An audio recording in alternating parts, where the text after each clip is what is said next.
करते हो फिर इशारा देखिए, हुजूर अलैहिस्सलाम ने फरमाया जिसने मुझसे मोहब्बत की, मेरे शहजादों से मोहब्बत की, इनके बाबा से मोहब्बत, इनकी अम्मी से मोहब्बत की, इनाम क्या मिलेगा? फरमाया मेरे साथ होगा। कहां? फरमाया काना माया की दरजती यौमुल क़यामा, क़यामत वाले दिन मेरे दर्जे में मेरा गुलाम बनकर मेरे साथ जाएगा। दूसरे हदीस से बात सुनी, तिरमिज़ी शरीफ की रिवायत। अब मैंने जरा स्पीड बढ़ा दी क्योंकि टाइम जल्दी से बढ़ने लगा। और रावी है हज़रत उसामा बिन ज़ैद रज़ियल्लाहु ताला।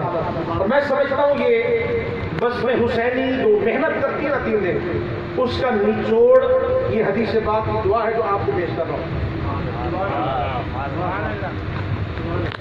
गौर फरमाइएगा जरा। मैं समझता हूँ अगर आपने गौर कर लिया ना, आप अगले साल तक नहीं जिंदगी भर बचत करते रहेंगे। जरा हदीस पाक गौर से सुनिए। रावी है तो उसामा बिन ज़ैद, और उसामा बिन ज़ैद मेरे महबूब के इतने लाडले। एक दफा आपकी नाक बह रही थी, अम्मा आयशा सिद्दीक़ा आगे बढ़ी और हुज़ूर अलैहिस्सलाम ने रोक दिया, कहा आयशा तुम ठहर, तुम साफ ना करो, मैं अपने हाथों से इसकी नाक साफ करूं। और है कौन ये उसामा बिन ज़ैद? रिश्ता क्या है? ये हुजूर के गुलाम के बेटे। सोचिएगा जरा आंखें बंद करके, जो हमारे महबूब गुलामों के बच्चों पे इतने मेहरबान हैं, वो ज़हरा के बच्चों पे कितने मेहरबान हैं। उसामा बिन ज़ैद फरमाते रात का पिछला पहर था, कोई हाजत, दुखड़ा, अर्जी, गुजारिश कुछ भी समझ ले, रात के पिछले पहर में कोई हाजत लेकर हुजूर की बारगाह में गया। कहाँ गया? तो ये सिर्फ हज़रत उसामा बिन ज़ैद का तरीका नहीं, तमाम सहाबा किराम का तरीका ये था कि जब भी कोई हाजत होती तो कहाँ जाते थे? क्योंकि उस वक्त ये फितना पैदा नहीं हुआ था कि सिर्फ अल्लाह से मांगिए।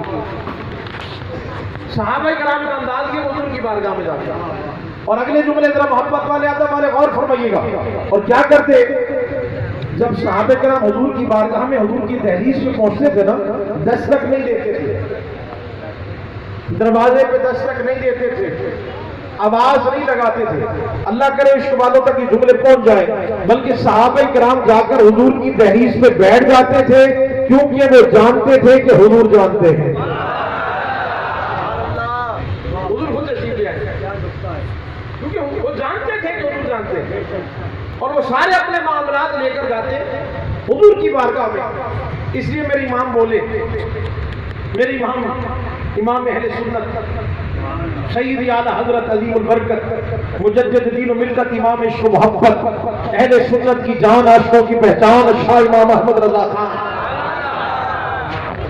आला हजरत रहमतुल्लाह तआला, उन्हें समझने के लिए माँ बाप भी आला हो, पीर भी आला मिल जाए, उस्ताद भी आला हो, फिर आला हो थोड़े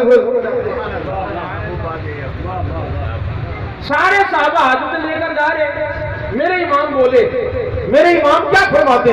फरमाते कौन देता है देने को मुंह चाहिए, देने वाला है सच्चा हमारा नबी। कौन देता है देने को मुंह चाहिए, कौन देता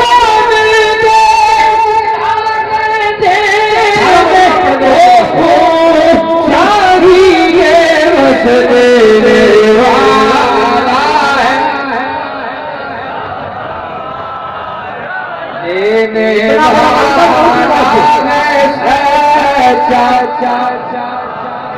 देने देने वाला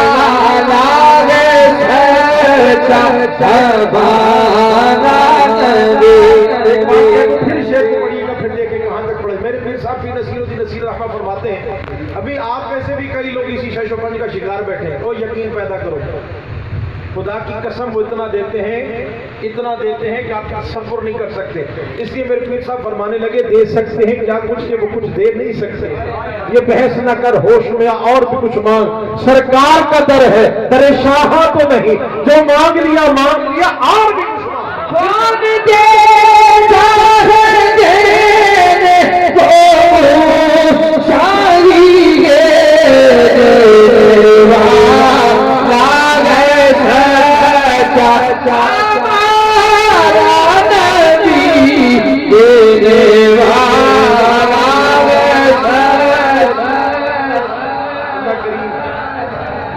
अपने प्यारे हबीब हबीब सल्लल्लाहु अलैहि वसल्लम का सदका और आज की रात का सदका, सईदा पाक उनके बच्चों का सदका, आप सबको और जितनी मेरी माएँ बहनें यहाँ बैठी हैं, अल्लाह ताला सबको जल्द बाद मक्का मदीने की हाज़िरी नसीब फरमाए।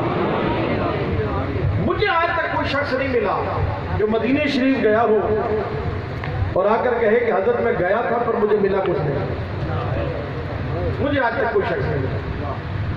हमने जिससे भी मुलाकात की और आपको भी जो मिला होगा, वो किससे सुनाते सुनाते थकता ही नहीं। वो कहता कि मुझ पर ये मेहरबानी, ये मेहरबानी, ये मेहरबानी, ये मेहरबानी, ये मेहरबानी। ऐसा लगता है कि सबसे ज्यादा खास मेहरबानी वही था, क्योंकि हर एक पर वो इतने मेहरबान है कि सब अपने आप को खास ही समझते हैं। एक शायर ने शाह साहब भी माशाल्लाह शायर है, शायर ने बड़ा खूबसूरत शेर कहा। रफीक भाई बड़ी खास की बात है, और मैं अक्सर जब ये जिक्र आता है मदीने शरीफ का, सान भाई उन्होंने हुजूर की सखावत का तज़किरा भी किया और मांगा क्या, तमन्ना क्या है वो भी जरा दे। एक दो लाइनों में कमाल कर दो शायर। और शायर कहता है मेरी दुआ है कि सबको समझ आ जाए। शायर कहता है दो जहां आका आपसे मांगू तो रखूंगा।